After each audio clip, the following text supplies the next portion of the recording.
Si Jay Costura ay isang sikat na Pinoy psychic sa Pilipinas na di umano'y kayang makausap ang mga taong pumanaw na at hindi lang basta isang ordinaryong manghuhula dahil kaya rin niyang tumulong sa pagresolba ng mga kaso at mga krimen dito sa Pilipinas. Isa na nga sa mga sikat na pangalan na kumakalat sa internet ngayon ay ang pangalang Jay Costura dahil sa angking kakayahan nito na makita ang mga posibleng mangyayari sa hinaharap. Dahil sa kanyang angking kakayahan, maraming mga Pilipino ang naniniwala at nagtitiwala sa kanyang kakayahan.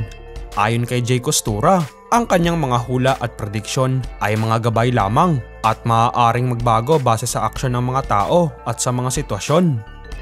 Kaya naman sa bidyong ito, ating alamin ang mga nakakatakot at nakakagimbal na hula ni Jay Costura para sa taong 2025. Ano-ano kaya ang mga ito? At ano-ano ang paghahanda na dapat nating gawin mula sa kanyang mga hula na ito? Volcanic eruptions.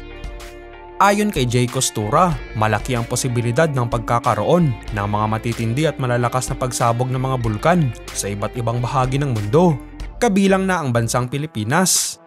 Sinabi niya na posibleng sabay-sabay o sunod-sunod ang pagputok ng mga bulkan na maaaring magdulot ng matitinding pinsala katulad ng volcanic ash, pagbaha mula sa lahar at pagbabago sa klima.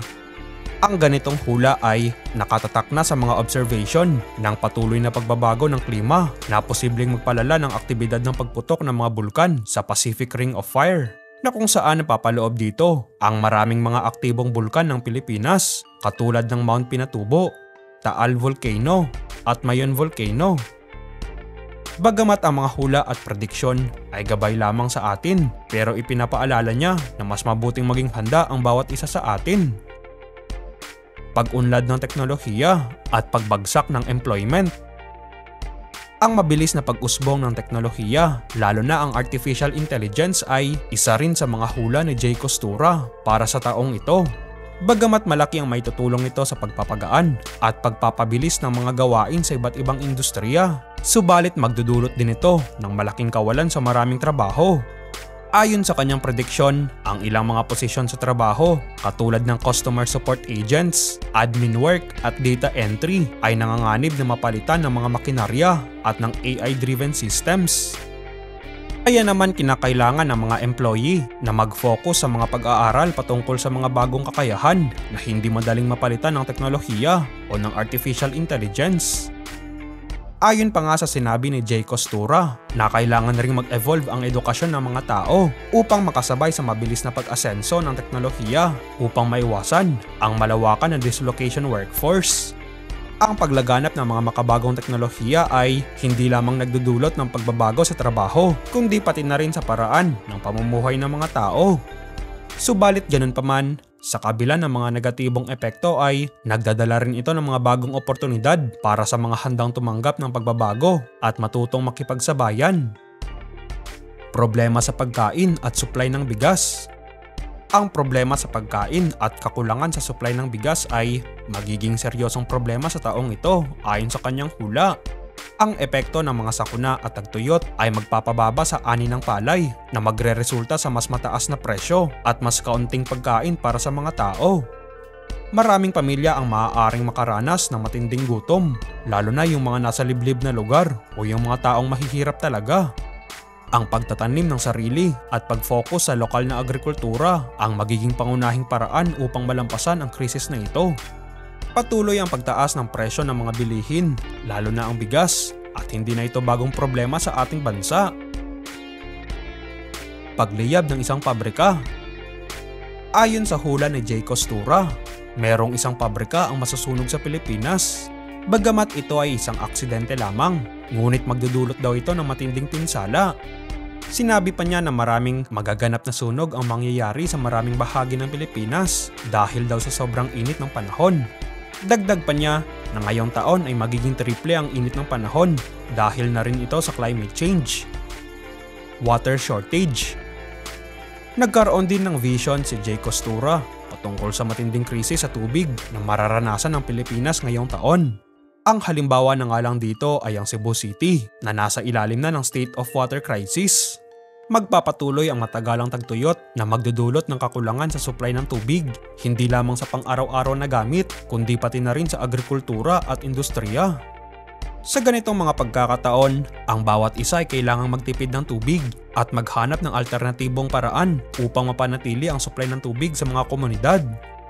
Magkatotoo man ang hula na ito o hindi, ay dapat pa rin tayong magtipid ng tubig at maging responsable sa paggamit nito. Bagong sakit na apektado ang mga mata.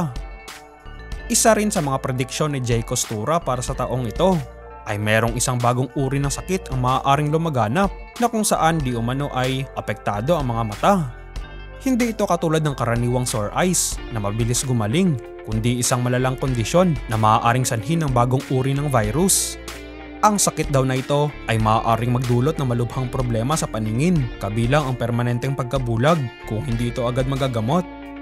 Ang sakit daw ay posibleng kumalat na mabilis, lalo na sa mga masisikip na lugar o sa mga bansang may limited access sa medical healthcare.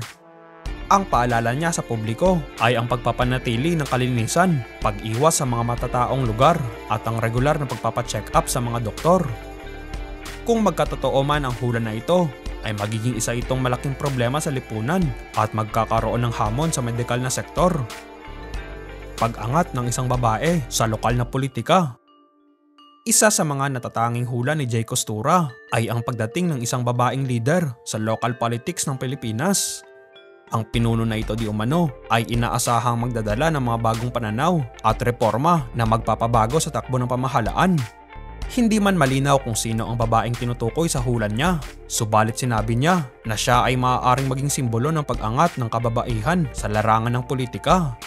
Pero ganun pa man ay hindi maiiwasan ang mga issue at kontrobersya sa prediksyong ito. Sa kabila nito ay inaasahan ni Jay Costura na ang babaeng ito ay magdadala ng liwanag at pag-asa para sa pagbabago at progreso, lalo na para sa mga sektor na matagal nang napapabayaan. Geopolitical tension sa pagitan ng China at US. Ayon sa prediksyon ni Jay Costura, ang tensyon sa pagitan ng United States at China ay inaasahang magdudulot ng mas malalaking problema sa ekonomiya at seguridad sa rehiyon ng Asya, kabilang na ang ating bansang Pilipinas. Nag-umpisa raw ang banggaan ng dalawang superpower countries dahil sa isang eleksyon. Sa nasabing eleksyon na ito ay magkakagulo at tataas ang tensyon ng dalawang bansa. Bukod pa riyan, ang di umano'y posibleng military conflict ay posibleng magsimula sa isyu ng teknolohiya o teritoryo katulad ng South China Sea at West Philippine Sea. Ang tensyon na ito ay magdudulot ng takot at kawalang katiyakan hindi lamang sa global market kundi pati na rin sa mga bansang malapit sa epicenter ng tensyon. Ang posibleng paglala ng alitan sa pagitan ng Estados Unidos at China ay magdudulot ng malaking epekto sa mundo, lalo na sa ekonomiya. Kaya naman dapat maging aktibo sa diplomatikong pag-uusap ang Pilipinas upang maiwasan ang pagkakasangkot sa anumang gulo. Dapat palakasin ang sariling depensa at mag-invest sa lokal na production ng mga pangunahing pangangailangan at maging alerto sa mga pagbabago sa pandaigdigang relasyon. Pilipinong aktor sa Hollywood. Ayon sa prediksyon ni Jay Costura ay mayroong isang Pinoy na aktor ang makikilala sa industriya ng Hollywood. Ang tagumpay ng aktor na ito ay magiging inspirasyon sa maraming Pilipino at magdadala ng karangalan sa ating bansa. Nagmula raw ito sa isang simple at payak na pamumuhay, pero sa husay ng aktor na ito ay sisikat daw di umano ito sa Hollywood. Pagtaas ng temperatura at mas malalang climate change. Ayon sa hula ni Jay Costura, ang epekto ng climate change ay mas lalong magiging malala para sa taong ito. Patuloy daw na tataas ang global temperature na magdadala ng mas matinding mga sakuna. Hindi na mahuhulaan ang takbo ng panahon at ang mga sakuna ay mas magiging madalas at malawak ang pinsala. Magiging mahalaga ang mas maayos na paghahanda para sa mga darating na kalamidad, lalo na sa mga lugar na madalas tamaan ng mga sakuna. Sa ating panahon ngayon ay malaki na ang epekto ng climate change at sinusubok na tayo ng maraming kalamidad katulad ng matitinding bagyo, mga pagbaha at mga biglaang paglindol. Mahirap kalaban ang kalikasan, kaya naman dapat tayong maging responsable at maghanda sa pamamagitan ng pagtatanim ng mga punong kahoy at gawing sustainable ang mga komunidad, magtipid sa paggamit ng kuryente at bawasan ang paggamit ng carbon dioxide emissions. Mga positibong balita at tagumpay ng mga Pilipino. Sa kabila ng mga negatibong hula at prediksyon, meron ding positibong nakikita si Jay Costura para sa taong ito. Ayon sa kanya ay mayroong mga matutuklasan na bagong artifacts na may malaking ambag sa kasaysayan at kultura ng Pilipinas. Kahit hindi malinaw kung saan matatagpuan ang nasabing artifacts, ngunit inaasahang magbibigay ito ng bagong kaalaman patungkol sa ating nakaraan at magpapalalim ng pagmamalaki sa ating pagkakakilanlan. Maraming tao ang nagtatanong kung bakit nga ba madalas sa mga hula at prediksyon ay mga negatibong bagay lamang. May mga nagsasabi rin na ang mga hula at prediksyon ay pangtakot lamang, pero ipinaliwanag naman ni Jay Costura na ang kanyang kakayahan ay hindi ipinipilit sa lahat. Kaya naman, kailangang mas paigtingin pa natin ang ating pagdarasal at pananalig sa Diyos dahil ito ang pinakamahalaga at epektibong paraan mula sa mga negatibong bagay sa ating mundo. Ano naman ang masasabi mo patungkol sa bidyong ito? Isa ka ba sa mga taong naniniwala sa mga hula o prediksyon ng kapwa nating mga tao? Kung oo, mag-iwan lamang ng komento sa ibaba. Paki-like na rin ang video kapag ito iyong nagustuhan at huwag kalilimutang mag-subscribe sa ating channel. Maraming salamat po sa panonood.